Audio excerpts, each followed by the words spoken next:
Shakur Stevenson versus Lamont Roach is becoming a closer reality than Gervonta Davis and Lamont Roach rematch with this recent upcoming of events, with Gervonta Davis becoming the face of domestic violence and Lamont Roach still looking to get in that fight before the year is over with. I don't think he wants to wait on Tank in his legal battles, because the last legal battles is what kept Tank out of the ring. I think for the Frank Martin fight, out of the ring for a year long, right?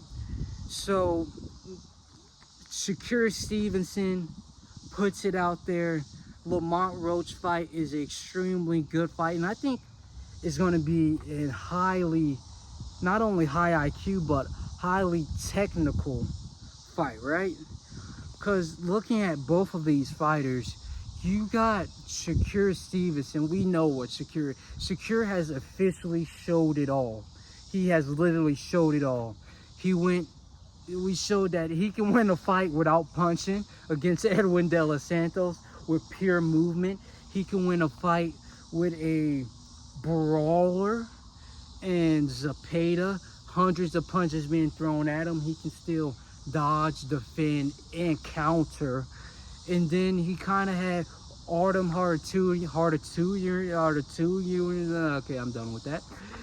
With Artem, where you have Artem, this Olympic boxer, you got to give, but there's all these bugs.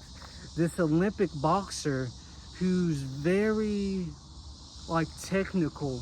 Whether you want to acknowledge that or not, he's a technical, like, skillful boxer that doesn't rush in, that's not necessarily aggressive, picks his shots extremely well.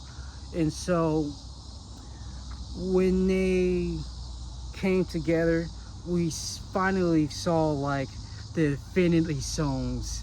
I feel like Shakur has collected them all, right?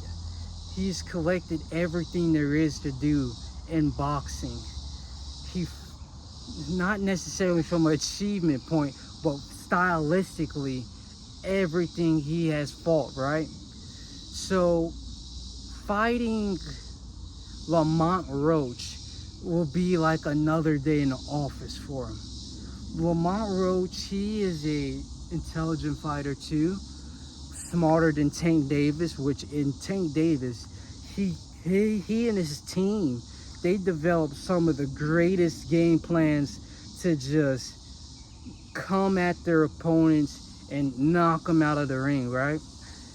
They're the best at that. Game plans, setting up opponents. Whether you want to acknowledge that or not, he's an extremely intelligent boxer. So Lamont outdoing Tank Davis in the skills department, in the power department, in the footwork department. And so overall outdoing Tank Davis, you will think this fight will be similar to the Tank Davis, but styles make fights. And just because Shakur will dominate Lamont Roach doesn't necessarily mean he will dominate Gervonta Tank Davis, which I, in my personal opinion, believes that he will dominate Tank Davis. But I feel as if Lamont showed that he could sort of, like, how do you word this? He could stay in the pocket and defend off every kind of punch, because Gervonta's a power puncher, a slick counter, you name it, he is, all right? So going through that battle, he's obviously leaving with the technique increase in the power punches. So I feel as if Shakur's really going to have to, like, choose his shots carefully. And not only that, I feel as if Lamont Roach has a greater chance of hurting Shakur than Shakur has of hurting him, simply because of the hands problem, right? So I got Shakur in this Lamont Roach fight, and I can't wait to see it happen.